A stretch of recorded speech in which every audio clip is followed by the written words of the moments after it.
Bentrovate e bentrovati da Ivan Fiorillo. Raccomandazione: prima di commentare, guarda l'intero video, leggi l'articolo e approfondisci anche grazie ai link che vengono mostrati soprattutto nel blog. Questo per evitare che vengano scritti dei commenti che non hanno alcun senso rispetto a quanto detto nel video o quanto scritto nei testi.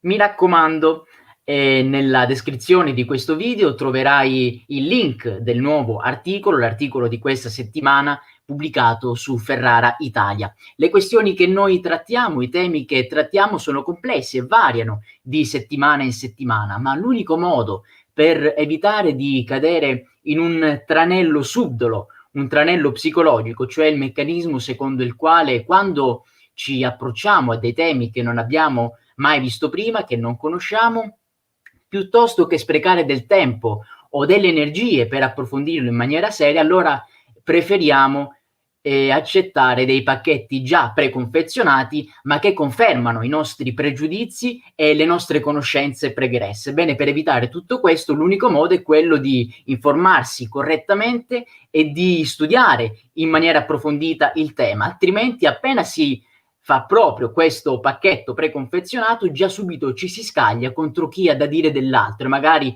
qualcuno che ha studiato invece quel tema. Quindi studiamo, informiamoci correttamente e affidiamoci anche agli esperti delle cose che stiamo studiando.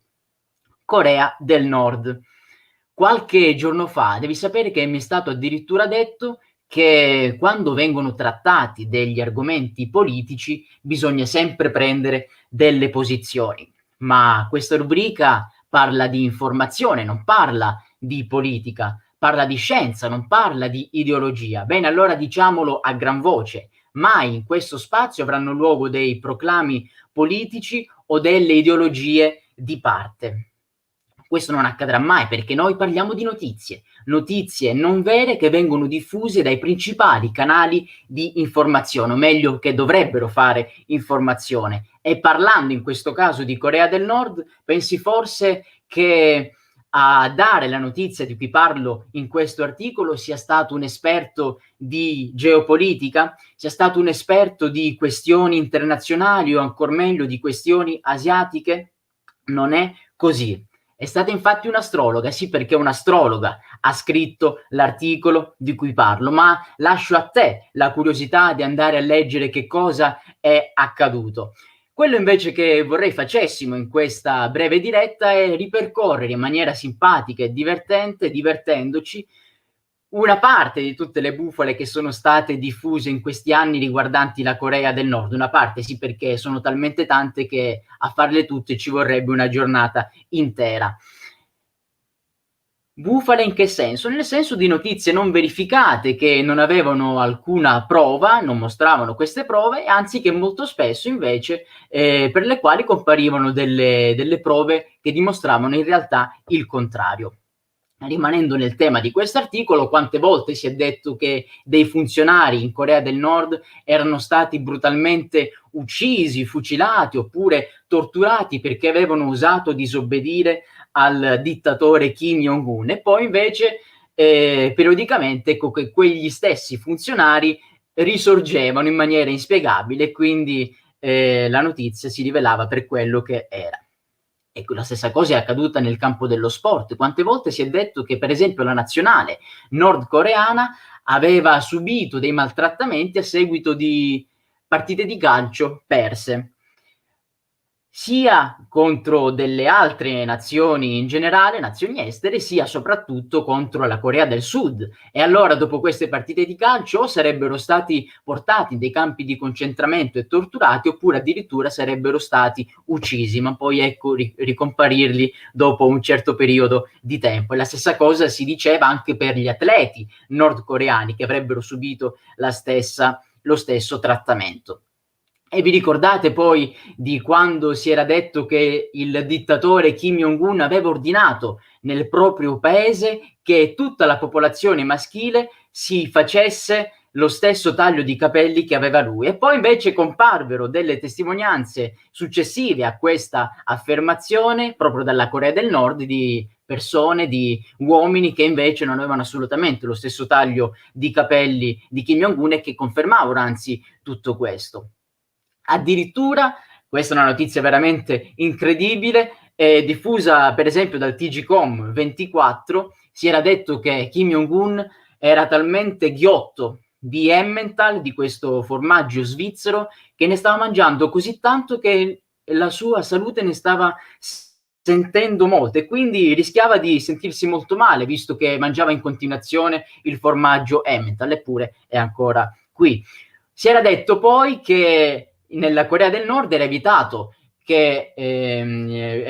alle donne il fatto di poter andare in bicicletta per le strade e quindi intorno al 2012 finalmente ecco riconosciuto alle donne questo nuovo diritto. Ma in realtà la bicicletta veniva utilizzata comunemente anche in passato sia dagli uomini che dalle donne, tanto è vero che avevamo delle testimonianze che ci potevano dire tutto questo, donne che anche prima andavano tranquillamente in bicicletta e poi subito dopo qualche mese, apparve invece la notizia che di nuovo questo diritto non era stato più riconosciuto alle donne, chissà per quale motivo, ma naturalmente non era vero né la prima notizia né tantomeno la seconda. E poi si era detto un'altra cosa, intorno al 2013 la Corea del Nord sarebbe stata pronta a lanciare dei missili nucleari contro gli Stati Uniti per attaccarli.